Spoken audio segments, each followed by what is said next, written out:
que l'Afrique est pauvre, sauvage, avec des guerres, des conflits, sans nous préciser que c'était leur vache à lait. Nous poussons parfois nous-mêmes à avoir peur d'y retourner pour les vacances ou pour développer, car on a été trop déracinés.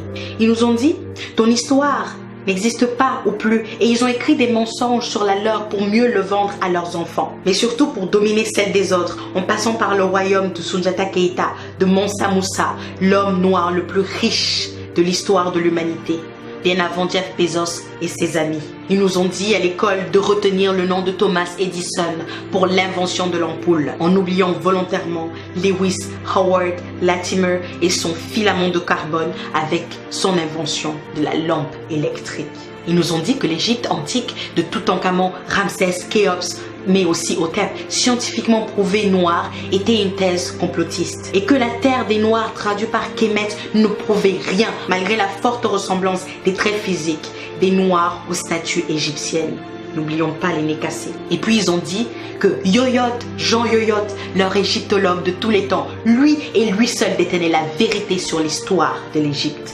Mais que le travail de Cheikh Anta Diop est une imposture, car c'est à eux de choisir comment s'écrit notre histoire. Ils nous ont dit, nous allons garder vos objets d'art dans nos musées pour qu'ils ne soient pas détruits ou gaspillés, comme avec l'os d'Ishango du Congo, la preuve la plus ancienne de l'utilisation du savoir des mathématiques dans l'humanité et qui a été initiée par les Noirs. Ah non! Il faut surtout pas leur dire que des choses utiles ils ont inventées. Ils nous ont dit qu'ils ont fait la première déclaration des droits de l'homme en 1789, alors que la charte du Mandingue existe depuis 1236 et prônait déjà la paix sociale dans la diversité, l'inviolabilité des personnes humaines et de l'éducation, l'intégrité de la patrie, la sécurité alimentaire, l'abolition de l'esclavage ou encore la liberté d'expression. Quelle coïncidence! Ils nous ont dit, vous n'avez pas de civilisation, d'inventeurs, de chercheurs, de scientifiques, de philosophes, en passant par Thalès, Pythagore ou Hérodote. Ils nous disent aujourd'hui qu'ils sont là pour nous aider, pour lutter contre le Covid alors qu'ils n'arrivent même pas à le contrôler. Nous aider à nous délivrer de la famine avec leurs produits exportés, de nous délivrer des guerres que certains d'entre eux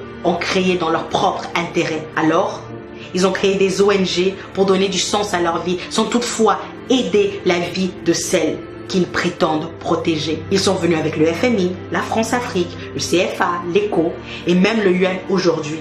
En toute sincérité, ils nous ont dit, et on y a cru pendant des siècles et des siècles jusqu'au 21e.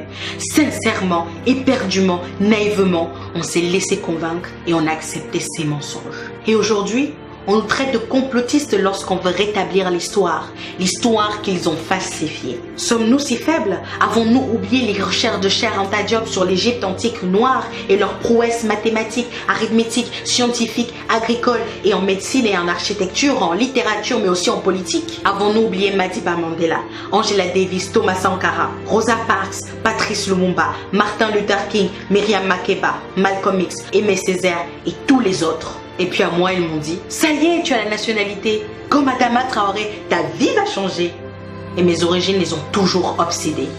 Ils m'ont dit, il faut t'intégrer. Je me suis exécutée et j'ai parfois oublié mon passé. Ils m'ont dit, oublie ton passé pour avancer, alors que c'était juste pour me manipuler. Ils m'ont dit, arrête de parler, de te victimiser. C'est mieux ici comparé aux États-Unis. Chez nous, il y a l'égalité, du moins sur le papier.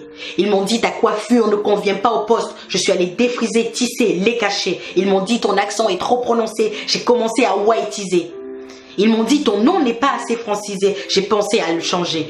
Non, je ne l'ai pas fait. Mon prénom l'avait déjà été. Ils m'ont dit, ta couleur est trop foncée. Mais comparé aux autres, ça va pour se moquer. Ils m'ont dit, il te faut un diplôme. Et je suis allée jusqu'en Chine pour étudier. Ils m'ont dit, il te faut de l'expérience. Et je suis allée travailler. Ils m'ont dit, il te faut du réseau, de la connexion. Je suis allée chercher. Et puis ils m'ont dit, je suis dans le regret de t'annoncer que nous ne ferons pas suite à ta candidature, car malgré tout l'intérêt que nous portons à ton profil, parfois trop qualifié, ce dernier a été refusé, sans même me dire désolé. Ils m'ont dit liberté, égalité, fraternité. J'ai voulu y croire parce que cela sonnait juste, mais quelle naïveté. Et enfin, ils nous ont dit beaucoup de mensonges, avec un petit mot d'accompagnement, rentrez chez vous.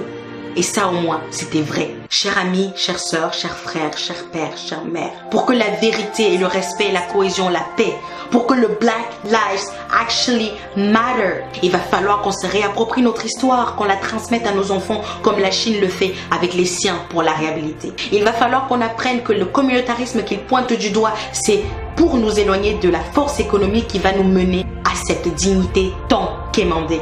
Il va falloir consommer noir ou buy black. Cela va nous faire avancer. Il va falloir rentrer en Afrique, comme ils le disent, rentrer chez vous, pour que le continent soit enfin développé. Il va falloir qu'on se réapproprie nos terres que la Chine achète par milliers pour ne pas se retrouver expropriés. Il va falloir qu'on construise notre identité sans oublier notre passé. Il va falloir qu'on se réapproprie notre économie avec l'aide d'investir au pays. Il va falloir qu'on ait l'estime de nous-mêmes avec les vidéos de Mukwesa, Grandeur Noire, Pensée Kamit, Lenny Muga, Kemi Seba, mais aussi Crazy Sally et Soudei. Il va falloir comprendre la politique pour s'asseoir en tant qu'égal face à l'Asie. Je parle de la Chine. Il va falloir tous les jours appliquer ce qui a été dit pendant les rassemblements d'Adama et de George, car ce n'est pas fini. Il va falloir améliorer notre image comme le font les pays asiatiques en faisant du storytelling ou du marketing. Il va falloir s'insurger face à nos gouvernements qui laissent perdurer ce mépris. Il va falloir dénoncer, mais il faudra agir aussi. Il va falloir qu'on garantisse à nos enfants, aux enfants de nos enfants, un monde dans lequel ils puissent vivre égaux et libres, à moins que vous vouliez que The Doll Experience se répète sans fin à l'infini. Il va falloir qu'on leur dise qu'il faut qu'ils soient fiers de cette couleur ébène avec plusieurs nuances et coloris. Il va falloir détruire les chaînes mentales. Il faut que ce soit définitif. Il va falloir leur répéter tous les jours qu'ils sont beaux, forts, brillants, intelligents, courageux et créatifs. Il va falloir leur dire qu'ils ne doivent laisser personne décider de qui ils sont ou doivent être dans cette humanité parfois racisée. Il va falloir leur dire que personne ne fait le choix d'être noir ou blanc car ce sont des couleurs créées pour diviser. Il va falloir se demander si nous allons continuer d'accepter qu'ils nous dictent notre conduite et surtout qu'ils nous autorisent cette liberté ou allons-nous l'arracher. Il va falloir être prêt car ça va être difficile. C'est un combat qu'ensemble nous allons, main dans la main, gagner pour que le racisme ordinaire, institutionnalisé, systémique, étatique ou ethnique soit enfin dans ce monde éradiqué. Il va falloir arrêter de nous plaindre pendant une semaine et puis retourner à nos seules filles. Plouf! Lutte oubliée. Et enfin, il va falloir se demander, et si c'était moi? Au TEP.